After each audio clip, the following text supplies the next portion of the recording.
In the vast expanse of the Andromeda Galaxy, where stars shimmered like diamonds against the velvet darkness, the royal cruiser of Princess Illyria cut a graceful path through the cosmic currents. Her people, the Luminites, were renowned throughout the galaxy for their ethereal beauty and advanced civilization, but it was their unique reproductive cycle that set them apart from most known species. The Luminites could only conceive during the celestial convergence, a rare astronomical event that occurred once every 7 standard years when their 3 suns aligned perfectly.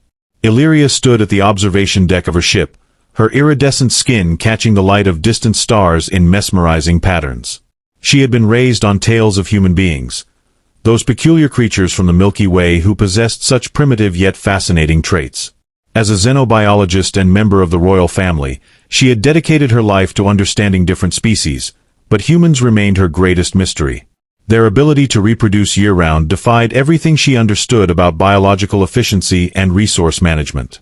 The princess's delicate antennae twitched with anticipation as Earth grew larger in her viewport.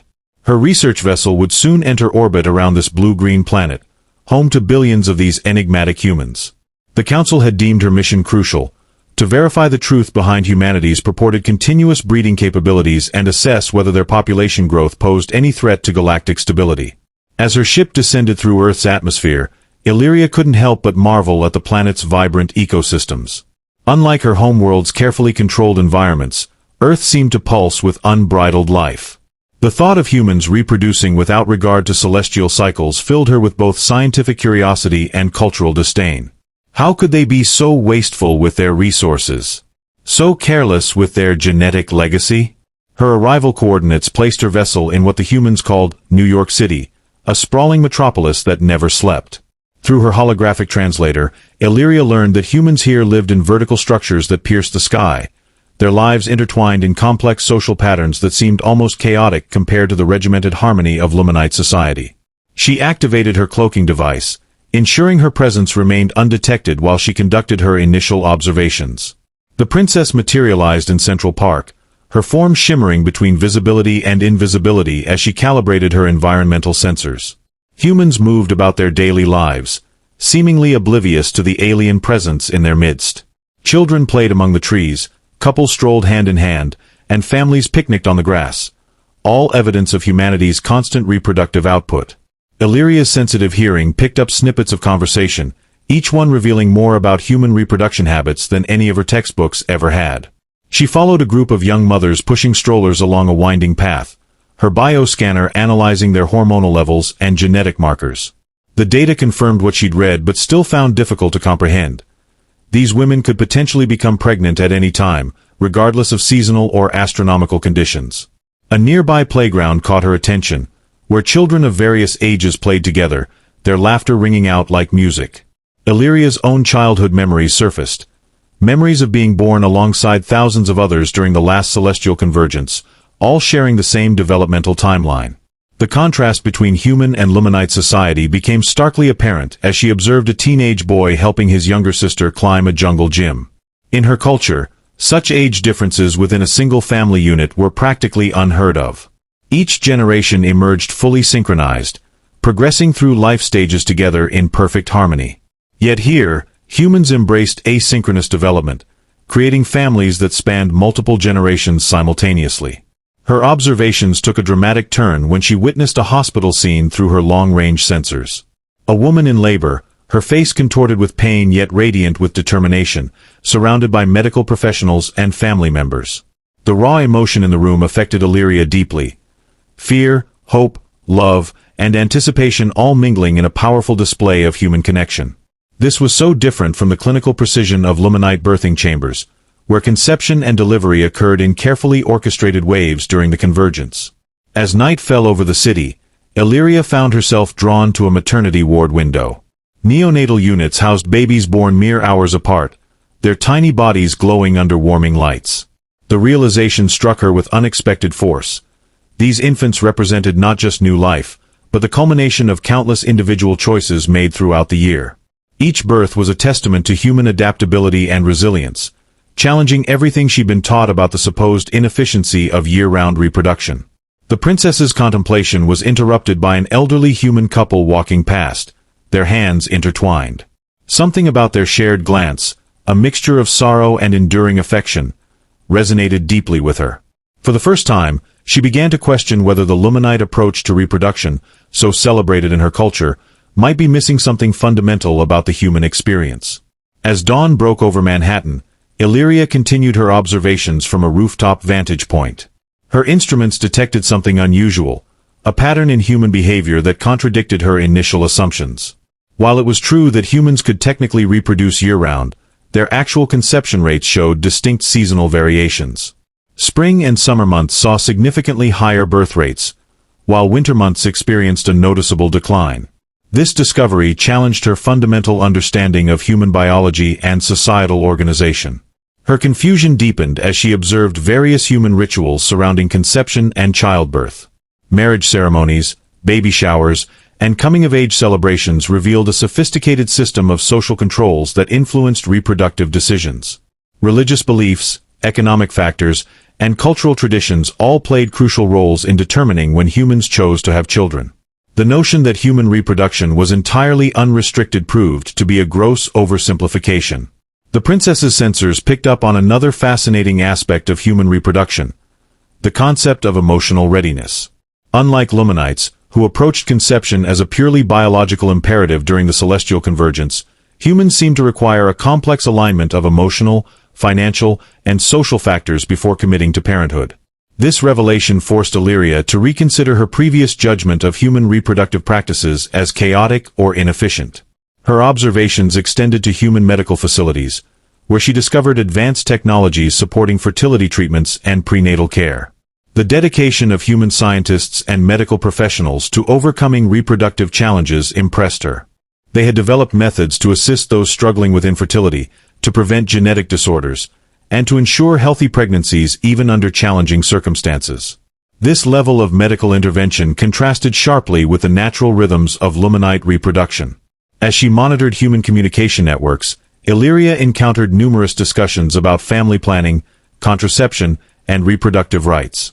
The complexity of human social systems became increasingly apparent. Governments implemented policies to manage population growth, educational institutions promoted awareness about reproductive health, and individuals made conscious choices about when and how to start families.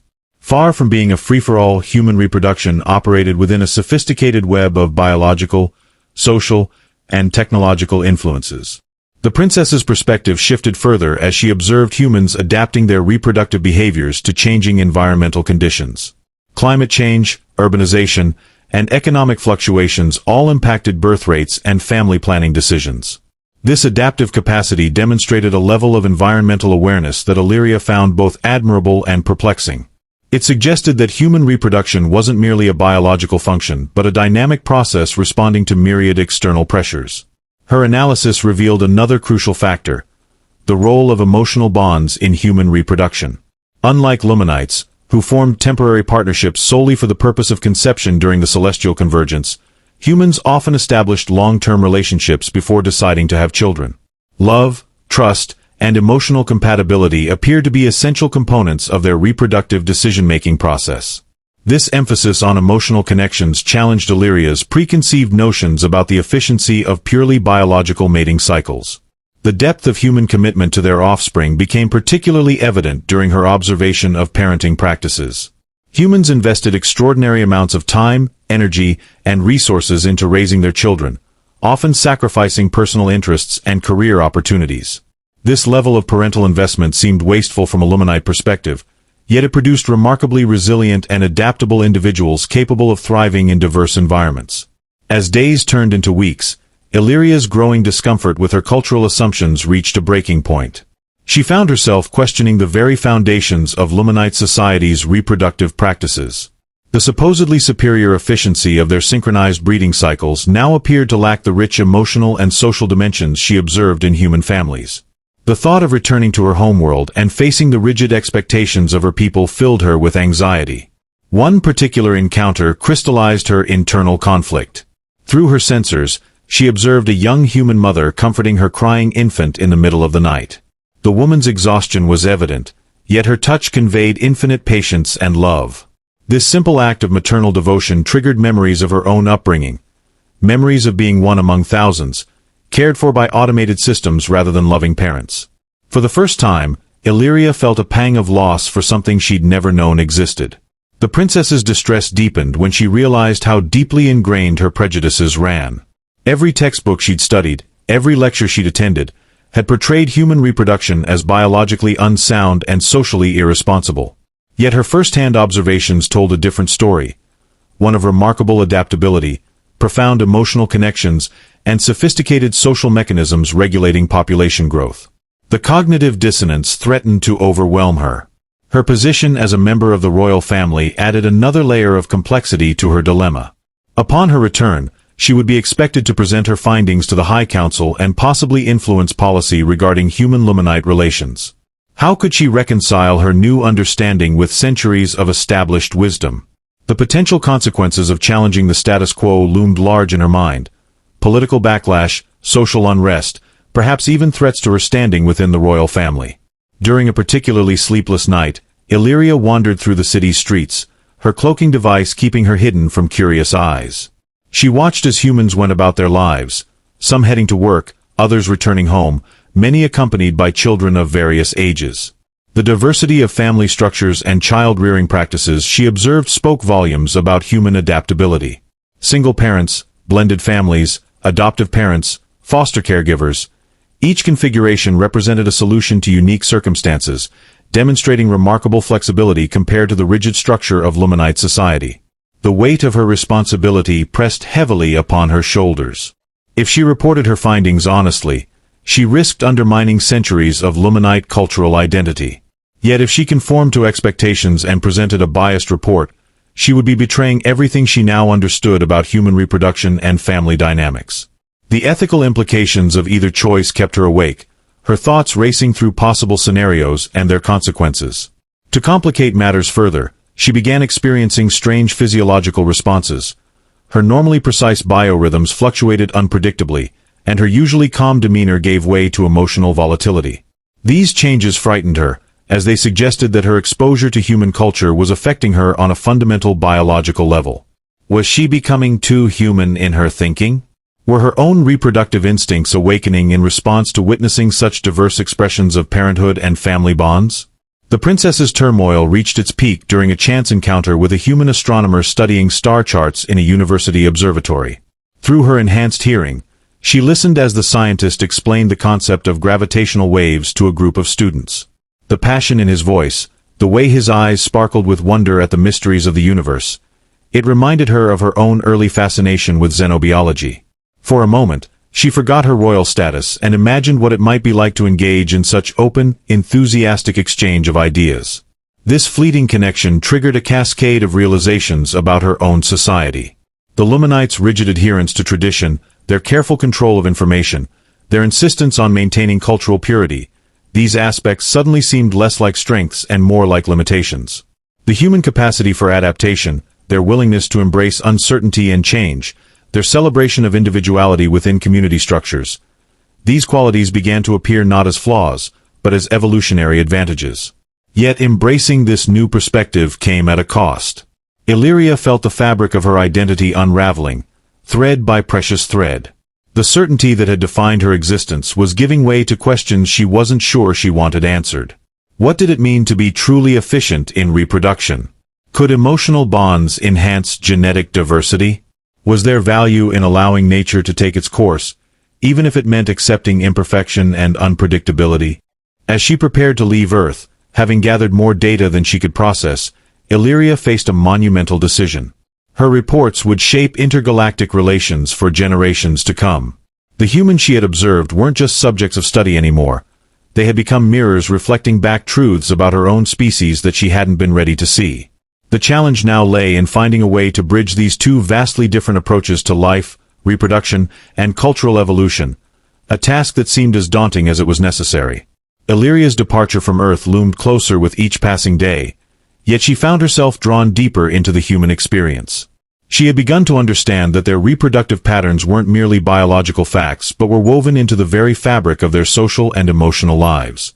The more she observed, the more she realized how these patterns influenced everything from their art and literature to their economic systems and political structures. Humans wrote songs about love and loss, painted pictures of family gatherings, and crafted stories about the miracle of birth, all reflecting their year-round capacity for reproduction. One evening, as she watched a community theater performance in a small neighborhood, Illyria was struck by a play that depicted the struggles of a young couple deciding whether to have a child during uncertain times. The raw emotion conveyed through the actors' performances revealed layers of complexity she hadn't anticipated. The couple wrestled not just with practical concerns like financial stability and career aspirations, but also with profound existential questions about their place in the world and the legacy they wished to leave behind. This depth of introspection about reproduction was something entirely foreign to Luminite culture, where such decisions were predetermined by celestial cycles. Her research led her to explore human history, particularly how their reproductive practices had evolved over millennia. She discovered that humans had faced numerous challenges: plagues, famines, wars, yet their ability to reproduce year-round had allowed them to adapt and survive. Unlike her people, who could only increase their numbers during the rare celestial convergence, humans possessed a resilience born from constant generational turnover. This realization forced her to reconsider the supposed inefficiency of human reproduction. What if their method, though appearing chaotic, actually provided a crucial evolutionary advantage? The princess's observations extended to modern human technology, which had transformed their approach to reproduction in ways both fascinating and troubling. She witnessed couples utilizing artificial insemination, in vitro fertilization, and even genetic editing to conceive children under circumstances that would have been impossible naturally. These advancements raised ethical questions that resonated deeply with her own cultural values. The Luminites prided themselves on maintaining genetic purity during their synchronized breeding cycles, while humans seemed willing to embrace technological intervention to overcome biological limitations. Yet Illyria couldn't ignore the positive aspects of human reproductive technology. She observed cases where medical intervention had helped couples struggling with infertility, allowing them to experience the joy of parenthood they might otherwise have been denied. In one particularly moving instance, she followed the journey of a same-sex couple who had used a surrogate to have a child. Their determination and love challenged her preconceived notions about what constituted a natural family structure. The child's arrival brought not chaos, as her textbooks might have suggested, but an outpouring of support from their community, demonstrating the strength of human social bonds. As she delved deeper into human society, Illyria encountered various cultural approaches to reproduction that further complicated her understanding. Some communities practiced strict family planning, while others embraced larger families as a matter of tradition or religious belief. Certain cultures delayed childbirth until later in life, focusing first on education and career development, while others encouraged earlier family formation. This diversity of approaches within a single species astounded her, contrasting sharply with the uniformity of Luminite reproductive practices. The princess's scientific curiosity led her to investigate how human reproduction intersected with their environmental consciousness. She discovered movements advocating for sustainable family planning, where individuals considered ecological impacts when deciding to have children. This awareness of their species' impact on the planet demonstrated a level of responsibility that she found both admirable and perplexing. How could humans balance their natural reproductive instincts with the need to preserve their environment? The answer seemed to lie in their remarkable capacity for conscious decision-making and collective action. Her analysis took an unexpected turn when she began studying human population dynamics across different regions. Developed nations often showed lower birth rates, while developing countries maintained higher growth rates. This pattern didn't align with simple biological imperatives, but rather reflected complex interactions between economic opportunities, educational access, and healthcare availability. The more she learned, the more she realized that human reproduction couldn't be reduced to mere biological facts. It was an intricate dance between nature and nurture, biology and sociology. The emotional toll of her discoveries became increasingly apparent. Illyria found herself experiencing strange physiological responses. Her normally precise biorhythms fluctuated unpredictably, and her usually calm demeanor gave way to emotional volatility. These changes frightened her, as they suggested that her exposure to human culture was affecting her on a fundamental biological level. Was she becoming too human in her thinking? Were her own reproductive instincts awakening in response to witnessing such diverse expressions of parenthood and family bonds? To complicate matters further, she began experiencing dreams, vivid, emotionally charged visions that felt alien yet compelling. In these dreams, she saw herself raising children in environments that combined elements of both human and Luminite cultures. The images disturbed her because they suggested a blending of traditions she had always considered incompatible. Her people viewed reproduction as a sacred ritual governed by cosmic forces, while humans approached it with a mixture of pragmatism and emotion that defied easy categorization. During a particularly sleepless night, Illyria wandered through the city's streets, her cloaking device keeping her hidden from curious eyes. She watched as humans went about their lives, some heading to work, others returning home, many accompanied by children of various ages. The diversity of family structures and child-rearing practices she observed spoke volumes about human adaptability. Single parents, blended families, adoptive parents, foster caregivers. Each configuration represented a solution to unique circumstances, demonstrating remarkable flexibility compared to the rigid structure of Luminite society. The weight of her responsibility pressed heavily upon her shoulders. If she reported her findings honestly, she risked undermining centuries of Luminite cultural identity. Yet if she conformed to expectations and presented a biased report, she would be betraying everything she now understood about human reproduction and family dynamics. The ethical implications of either choice kept her awake, her thoughts racing through possible scenarios and their consequences. A chance encounter with a human scientist working on exoplanet research added another layer to her growing understanding. Through her enhanced hearing, she listened as the researcher explained theories about potential life forms beyond Earth. The scientist's open-minded approach to the possibility of radically different biological systems reminded Illyria of her own early fascination with xenobiology. For a moment, she forgot her royal status and imagined what it might be like to engage in such open, enthusiastic exchange of ideas. This fleeting connection triggered a cascade of realizations about her own society. The Luminites' rigid adherence to tradition, their careful control of information, their insistence on maintaining cultural purity, these aspects suddenly seemed less like strengths and more like limitations. The human capacity for adaptation, their willingness to embrace uncertainty and change, their celebration of individuality within community structures, these qualities began to appear not as flaws, but as evolutionary advantages. Yet embracing this new perspective came at a cost. Illyria felt the fabric of her identity unraveling, thread by precious thread. The certainty that had defined her existence was giving way to questions she wasn't sure she wanted answered. What did it mean to be truly efficient in reproduction? Could emotional bonds enhance genetic diversity? Was there value in allowing nature to take its course, even if it meant accepting imperfection and unpredictability? As she prepared to leave Earth, having gathered more data than she could process, Illyria faced a monumental decision. Her reports would shape intergalactic relations for generations to come. The humans she had observed weren't just subjects of study anymore. They had become mirrors reflecting back truths about her own species that she hadn't been ready to see. The challenge now lay in finding a way to bridge these two vastly different approaches to life, reproduction, and cultural evolution, a task that seemed as daunting as it was necessary. The princess's final days on Earth were marked by increasing tension between her duty to her people and her growing understanding of human complexity. She found herself lingering in hospitals' neonatal units, watching as doctors and nurses cared for premature infants with dedication that bordered on reverence. The medical staff's commitment to saving every life, regardless of the circumstances of conception or the challenges faced during pregnancy, spoke volumes about human values that transcended mere biological efficiency. One particular case captured her attention.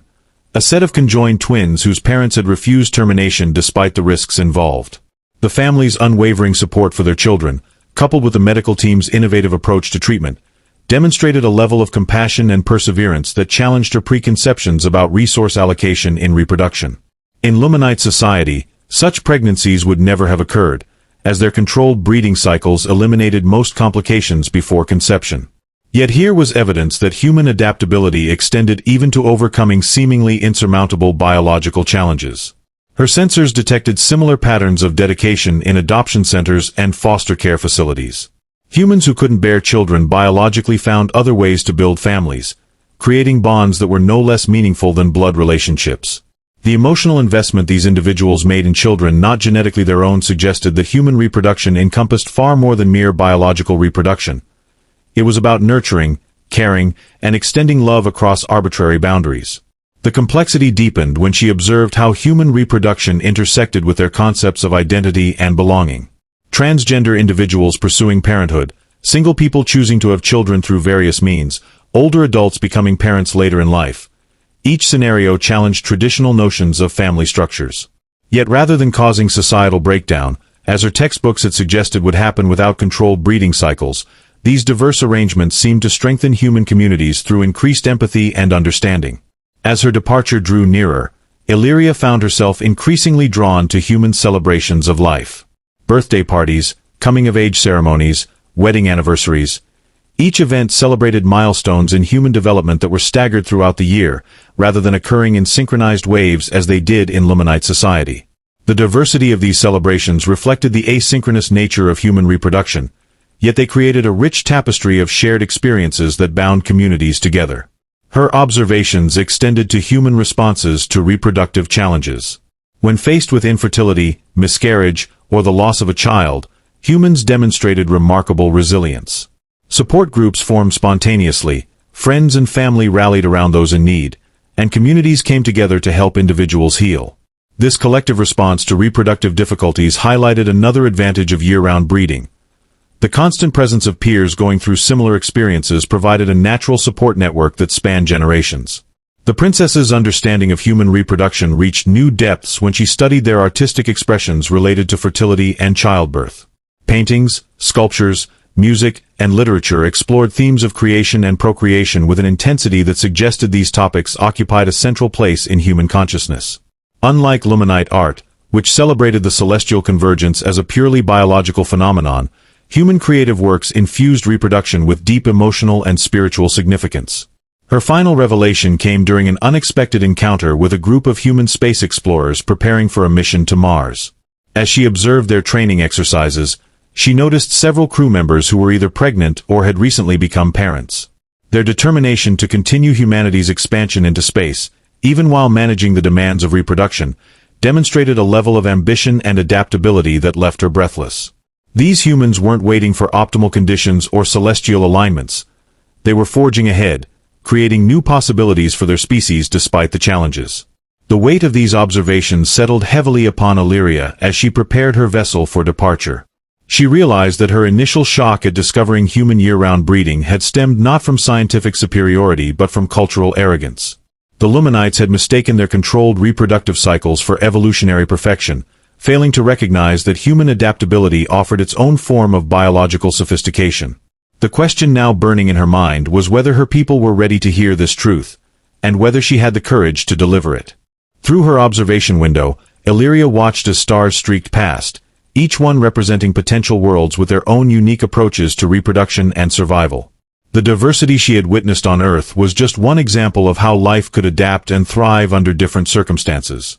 Her people's insistence on maintaining their traditional methods now seemed not like preservation of cultural heritage, but rather a limitation on their evolutionary potential.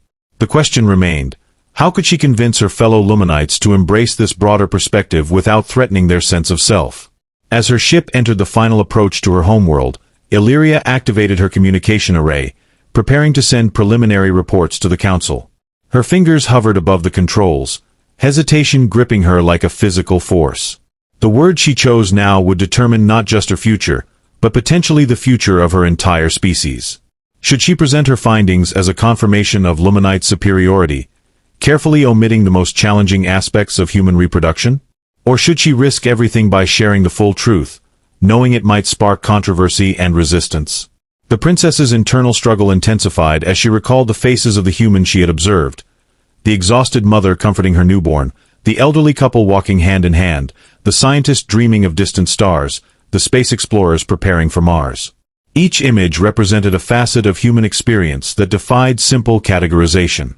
She realized that reducing these complex realities to mere data points would do a disservice to both species.